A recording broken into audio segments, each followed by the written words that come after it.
Bismillahirrahmanirrahim. Assalamualaikum warahmatullahi wabarakatuh. Alhamdulillahirabbil alamin. Puji syukur kehadirat Allah Subhanahu wa taala yang telah melimpahkan rahmat serta hidayahnya kepada kita semua, terutama kepada kami sehingga kami dapat menyelesaikan tugas pada mata kuliah Manajemen Sumber Daya Pendidikan dalam keadaan sehat walafiat. Kemudian sholawat bermutiarakan salam semoga tetap terlimpah curahkan kepada junjungan kita Nabi Agung Muhammad SAW yang kita nantikan syafaatnya kelak di yaumil qiyamah. Kami di sini dari kelompok pertama pada mata kuliah Manajemen Sumber Daya Pendidikan yang beranggotakan Rizda Wardani, saya sendiri dengan NIM T 2019-3170 dan rekan saya Subhan Ainun Najib dengan NIM T 2019-3180. Di sini kami akan membahas tentang konsep dasar manajemen sumber daya manusia. Pengertian manajemen sumber daya manusia.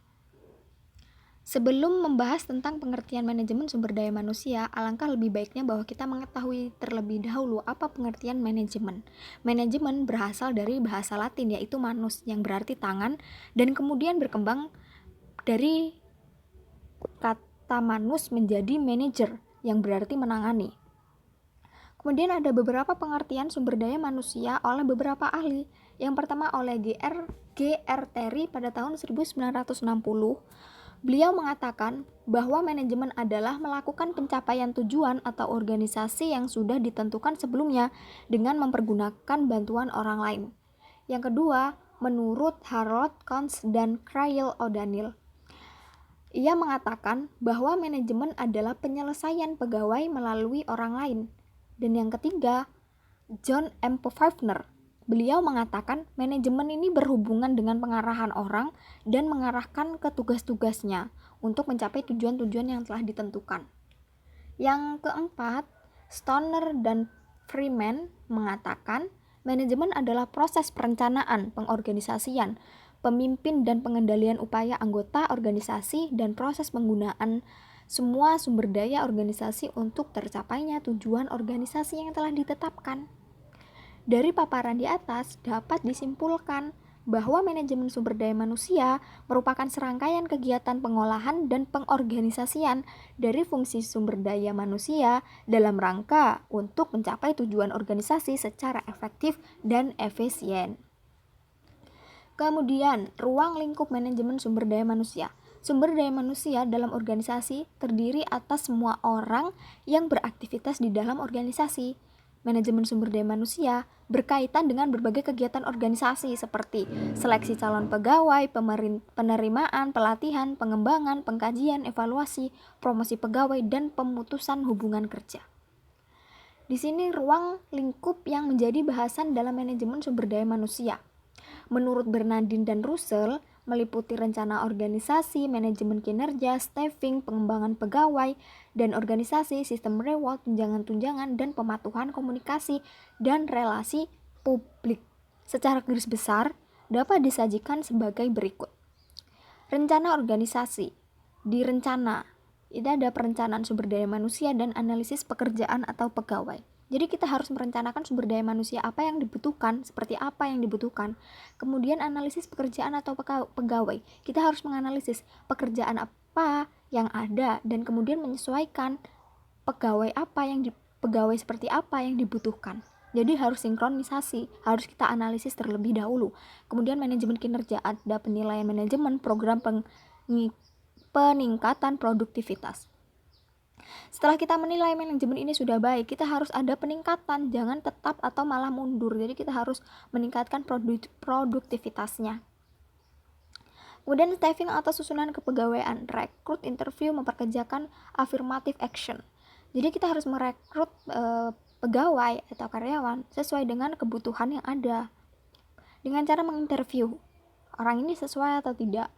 Kemudian memperkerjakan sesuai dengan bidangnya dan sesuai dengan yang diperlukan. Kemudian pengembangan pegawai dan organisasi, pengembangan pengawasan atau manajemen, kemudian perencanaan atau pengembangan karir. Setelah kita ada pegawai, ada yang dikerjakan, kemudian kita harus melakukan pengawasan agar meminimalisir resiko atau kecelakaan kerja atau bahkan kerugian. tapi kita juga harus memberikan kebebasan agar karyawan dapat mengembangkan karirnya ke arah yang lebih baik. Kemudian sistem reward, tunjangan-tunjangan, dan pematuhan, program-program keamanan, dan pelayanan kesehatan atau medis. Sebagai karyawan yang telah bekerja, kita harus bisa memberikan keamanan dengan memberikan tunjangan kesehatan, dengan memberikan pelayanan kesehatan. Jadi karyawan dapat bekerja dengan senang hati dan tidak merasa dirugikan, tidak merasa terbebani. Kemudian ada komunikasi dan relasi publik, sistem informasi, laporan, catatan, sumber daya manusia, dan komunikasi atau publikasi pekerja. Jadi apapun yang keluar, apapun yang masuk harus ada laporan agar tidak terjadinya kerugian atau miskomunikasi terhadap barang yang keluar atau jasa yang keluar, jasa yang dibutuhkan. Jadi semua harus ada laporan dan catatan. Kemudian komunikasi atau publikasi pekerja, antara pekerja dengan atasan harus terjalinnya komunikasi yang baik agar tidak terjadi miskomunikasi, tidak terjadi putusnya komunikasi hingga terjadinya salah paham. Itu juga bisa menyebabkan resiko atau kerugian. Kemudian posisi atau kedudukan manajemen sumber daya manusia dalam organisasi. Untuk melihat bagaimana kedudukan dan peranan manajemen sumber daya manusia dalam suatu organisasi, itu sangat penting untuk diketahui terlebih dahulu apa itu organisasi. Jadi kita harus tahu dulu apa itu organisasi, baru kita tahu kedudukan dan peranannya. Organisasi itu tidak lebih dari sekelompok orang yang berkumpul bersama di sekitar suatu teknologi yang dipergunakan untuk mengubah input-input dari lingkungan menjadi barang atau jasa-jasa yang dapat dipasarkan. Lebih sederhananya, organisasi itu adalah sekumpulan orang yang memiliki tujuan yang sama. Gitu aja, itu lebih sederhana. Kemudian manusia. Unsur manusia di dalam organisasi ini mempunyai kedudukan yang sangat strategis, karena manusia yang bisa mengetahui input apa yang diperlukan, input apa yang perlu diambil dari lingkungan, bagaimana cara dan mendapatkannya, bagaimana cara mengolahnya, dan mentransformasikan input-input itu menjadi output-output untuk memenuhi kebutuhan pasar atau keinginan publik. Menurut Miles, dalam manajemen terdapat lebih 3 kelompok variabel utama. Yang pertama itu adalah organisasi, manusia, dan lingkungan. Kemudian peran dan fungsi manajemen sumber daya manusia. Di sini ada beberapa fungsi manajemen sumber daya manusia. Yang pertama yaitu fungsi perencanaan. Fungsi ini terkait dengan memperkirakan kebutuhan sumber daya manusia baik secara kualitas maupun kuantitas sesuai dengan strategi organisasi. Kemudian fungsi pengadaan. Fungsi pengadaan memiliki peran penting dalam memilih sumber daya yang memiliki kualifikasi sesuai dengan deskripsi jabatan. Karena calon karyawan yang direkrut akan menentukan nasib organisasi yang akan datang. Kemudian fungsi pelatihan dan pengembangan. Fungsi ini berkaitan tentang peningkatan kualitas sumber daya manusia dalam menghadapi berbagai tantangan dan perubahan yang dihadapi organisasi dalam merespon kebutuhan dan perubahan selera konsumen. Untuk memenuhi kebutuhan tersebut perlu diketahui pelatihan dan pengembangan. Jadi kita harus melakukan pelatihan dan pengembangan terhadap karyawan agar karyawan ini bisa menghadapi dan merespon semua kebutuhan dan perubahan yang terjadi.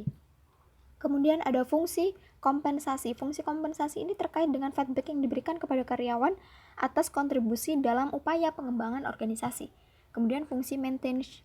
Fungsi ini bertujuan untuk memelihara karyawan supaya tetap tinggal dalam organisasi. Jadi unsur kesetiaan sih kalau di fungsi maintenance ini kita harus bisa menyediakan fasilitas seperti ruang kerja yang nyaman, kantin, dan seperti tempat olahraga. Jadi karyawan ini betah dan tetap tinggal.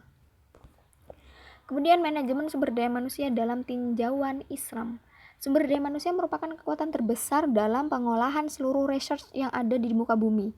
Karena pada dasarnya semua ciptaan Allah yang ada di muka bumi memang sengaja diciptakan untuk kemaslahatan umat manusia. Oleh karena itu, sumber daya yang ada harus dijaga dan dikelola dengan benar karena itu merupakan amanah dan akan dimintai pertanggungjawaban.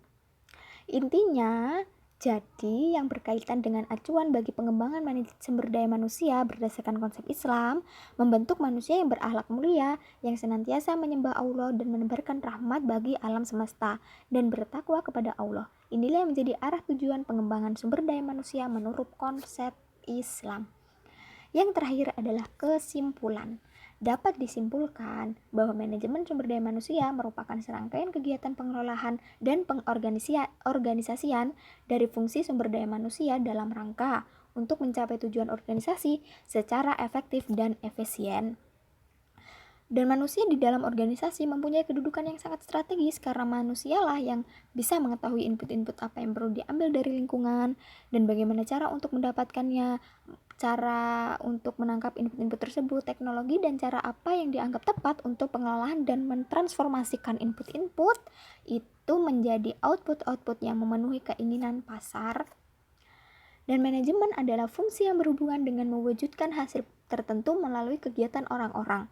Hal ini berarti bahwa sumber daya manusia berperan penting dan dominan dalam manajemen.